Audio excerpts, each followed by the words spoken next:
Well, hello, sewing friends. I've got two surprises for you this morning, and this is the first one. I'm wondering how actually people did used to sew by candlelight during the time when this sewing machine would have actually been operational. Because I've woken up this morning and we have a power cut. And the second surprise is the possible reason for the power cut, which is this very beautiful snow that we've woken up to. Now, so far this morning I've lit a few candles. I've managed to put some food out for the birds, cleared a bit of snow away so that they can get at the food. They're all a bit confused at the moment. That's a pied wagtail, which normally only eats insects and maybe scraps. It normally only appears in the garden when it's really hungry. That's a blackbird, obviously. Normally I spread the food out across the lawn, but to stop any fights, because there are lots of birds here, until everybody gets a bit. But obviously I can't do that today, so they're having to share nicely.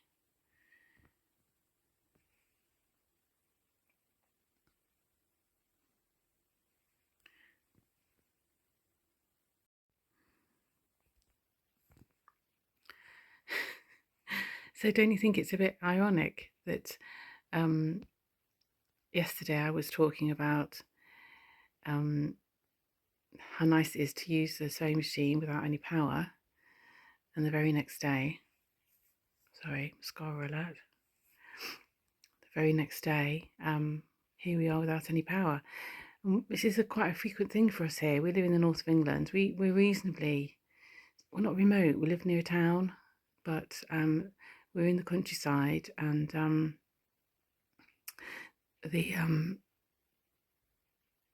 area where we are is has got lots of trees, and some of them sometimes they come down, but there wasn't a storm last night, just snow. So the electricity company has told us it's going to be in about 2 hours. It's going to be back on.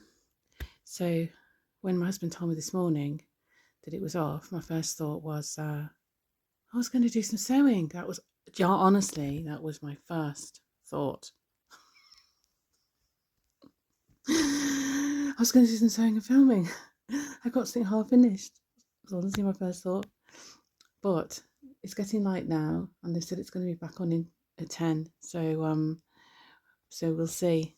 Look, a mess. This was a Christmas present for my daughter. This little hand thrown little candle holder. So that's proving very useful for me to drink my cup of tea by. So I can make a cup of tea because we've got a gas stove, which the ignition stops working on it in a power cut, but we can light it with candles. So I've managed to make myself a nice hot cup of tea. So I'm going to drink that and hope that it is only going to be 2 hours. And I'm not complaining, because I realise people all over the world live with this all the time, and this is just an inconvenience for me.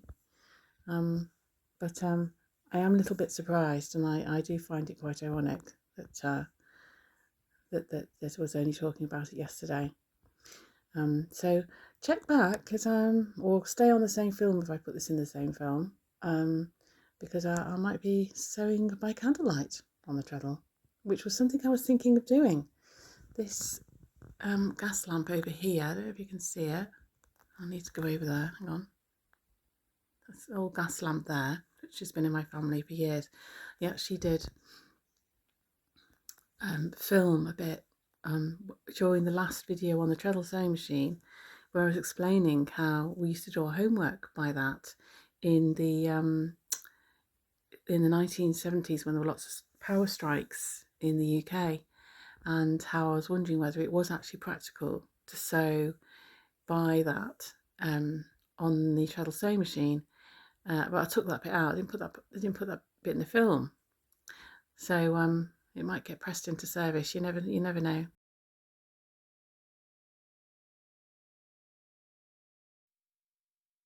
So just a little update. Luckily for us, our power came back on after 5 hours, about 5 hours, I think it was, at about 10 o'clock. So we were very lucky to be able to get back to normal quite quickly. And so I'll just leave you with watching the birds. I left my camera watching them until the power ran out. And birds you can see there are robins, blackbirds, pied wagtails, and I think there's also a chaffinch. And they're quite grateful for the food. So I'll be back soon with a normal video. And thanks for watching.